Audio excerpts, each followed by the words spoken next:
দিনের পর দিন বছরের পর বছর মেয়েদের সাথে এটাই করা হয় যে পিরিয়ডের সময় এটা ধরবে না, ওটা ছোবে না, এখানে যাবে না, ওখানে যাবে না। কেন রে ভাই? কোন শাস্ত্রে লেখা আছে? কোথায় লেখা আছে? 30,000 টাকা দিয়ে কিনেছে এই গদিটা। যদি তোমার এই পিরিয়ডের দাগ গদিতে লেগে গদিটা নষ্ট হয়, টাকা কে দেবে? তোমার বাবা দেবে?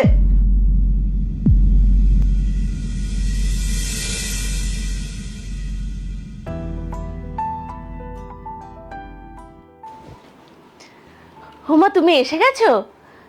এই প্যাকেটে কি গো এটা? বোনের শাড়ি। হুমা, তাই? হ্যাঁ, ওই ওর সাধের জন্য। গয়নাগুলো তো আগেই নিয়ে চলে এসেছি, মা বললে একটা শাড়ি আনতে হবে, তাই শাড়িটা নিয়ে এলাম।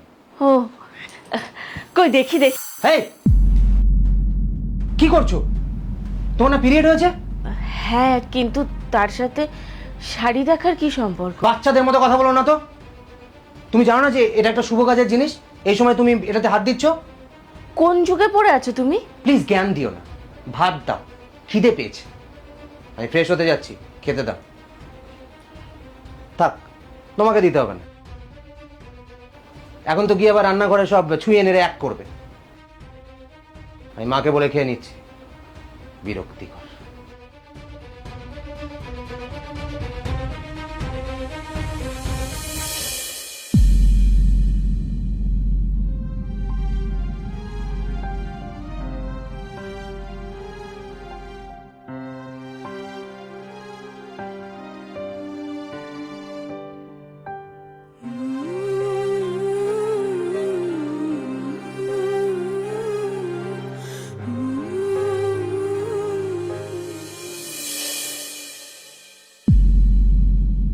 এ কি, তুমি খাটে শুয়েছো কেন?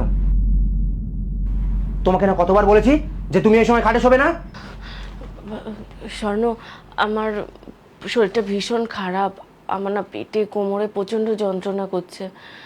আমি দাঁড়িয়ে থাকতে পারছি না। আরে নিকুচি করেছে তোমার ব্যথার। তোমার ব্যথার জন্য কি নিষ্ঠা নিষ্ঠা সব ভুলে যাবো? হ্যাঁ, 30,000 টাকা দিয়ে কিনেছে এই গদিটা। যদি তোমার এই পিরিয়ডের দাগ গদিতে লেগে গদিটা নষ্ট হয়, টাকা কে দেবে? তোমার বাবা দেবে? সে মুরদও তো নেই। নামো নামো নামো নামো নামো, খাট থেকে নামো। স্বর্ণ, প্লিজ, আমি একটু ঘুমাই। কথা কানে যাচ্ছে না? হ্যাঁ, নামতে বলেছি না? নামো নামো নামো নামো নামো নামো নামো নামো। আরে নামো নামো, তাড়াতাড়ি নামো নামো নামো স্বর্ণ, আমার লাগছে, দাঁড়া। নামো নামো তাড়াতাড়ি। ওসব লাগছে ফাগছে পরে, বিছানায় দাগটা লাগলে তো কে পরিষ্কার করবে এগুলো? বারবার বলার পরেও কথা কানে যায় না। না, প্রত্যেক মাসে তোমাকে এটা মনে করিয়ে দিতে হবে। ধরো।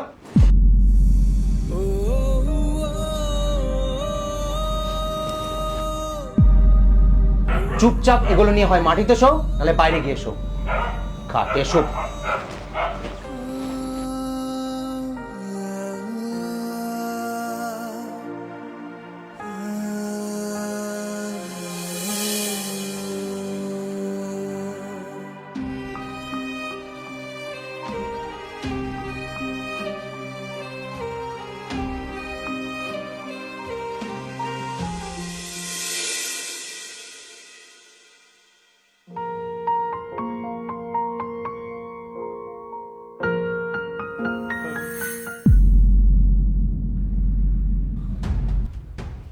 সর্বনাশ!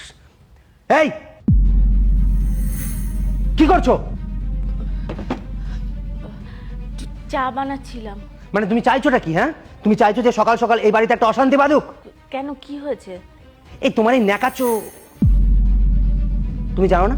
তুমি জানো না যে এই সময় রান্নাঘর, ঠাকুর ঘর, এগুলো মেয়েদেরকে এড়িয়ে চলতে হয়? হ্যাঁ, তোমার মা তোমাকে কিচ্ছু শেখায়নি ছোট থেকে? মানে বড় হয়েছে অমনি বিয়ে দিয়ে পাঠিয়ে দিয়েছে নাকি? শিক্ষায় একবারে ভরপুর। শোনো, তোমাদের বাড়িতে না এই সমস্ত অনিষ্ট হতে পারে, কিন্তু এই বাড়িতে সব চলবে না। বেরো বেরো, রান্নাঘর থেকে এখনই বেরো। স্বর্ণ, পিরিয়ডের সাথে এগুলোর কি সম্পর্ক? এই চুপ! একটাও কথা না।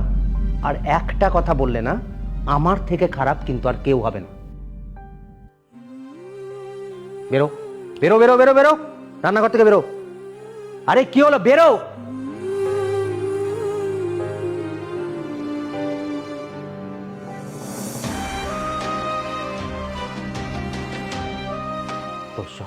হ্যাঁ শিবানিদি, মা ওঠার আগে রান্নাঘরটা পরিষ্কার করে দাও তো।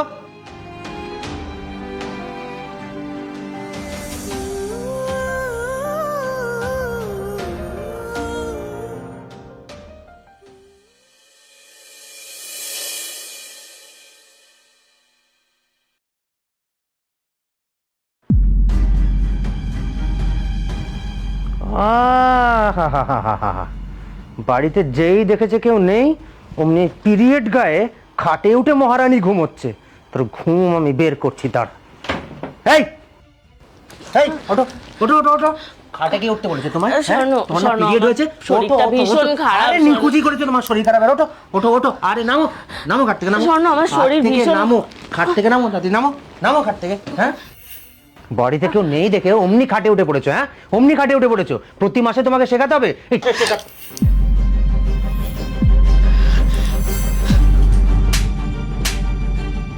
একদম চুপ, আর একটাও কথা বলবে না। অনেক সহ্য করেছি, আর একটাও যদি কথা বলো মেরে তোমার মুখ আমি ভেঙে দেবো। ন্যূনতম মানসিকতা বোধটুকু তোমার নেই। একটা অসুস্থ মানুষকে তুমি টেনে হিচড়ে খাট থেকে নামিয়ে আনছো। তুমি বোধহয় ভুলে গেছো যে তোমার পিরিয়ড হয়েছে। তো তো কি কি হয় পিরিয়ড হলে? পড়াশোনা করে তুমি যে ডিগ্রি অর্জন করেছো সেই সমস্ত ডিগ্রি দয় তুমি আগুনে পুড়িয়ে জ্বালিয়ে দাও, আর না হলে সমস্ত নদীতে ভাসিয়ে দাও। যে ছেলেটা আজকে 2025 সালে দাঁড়িয়েও মনে করে যে পিরিয়ডের সময় মেয়েরা অচ্যুত, তার ওইসব ডিগ্রির কোনো মানে নেই, কোনো দরকার নেই। যেটা না থাকলে তোমার জন্মই হতো না সেটাকে তুমি অচ্যুত, অপবিত্র মনে করো। দিনের পর দিন, বছরের পর বছর মেয়েদের সাথে এটাই করা হয় যে পিরিয়ডের সময় এটা ধরবে না, ওটা ছোবে না, এখানে যাবে না, ওখানে যাবে না। কেন রে ভাই? কোন শাস্ত্রে লেখা আছে? কোথায় লেখা আছে? কাজ, খাওয়া, ঘুম, স্নানের মতন এটাও স্বাভাবিক জীবনেরই একটা অঙ্গ। এটাকে নিয়ে এত রাগঢাক কিসের? এই সময় শুধু একটু হাইজিন মেনটেন করতে হয়, ব্যাস। কোথায় এই সময় আমাকে একটু স্পেশাল ফিল করাবে, আমাকে একটু ভালো রাখার চেষ্টা করবে, আমার যত্ন করবে, তা নয় এটা করবে না, ওটা করবে না, এটা ধরবে না, ওটা ছোবে না, পুজো দেবে না। আর এই ঠান্ডার মধ্যে তুমি আমাকে মেঝেতে নামিয়ে শুইয়েছো। আজকে যদি তোমার সাথে এটা করতাম,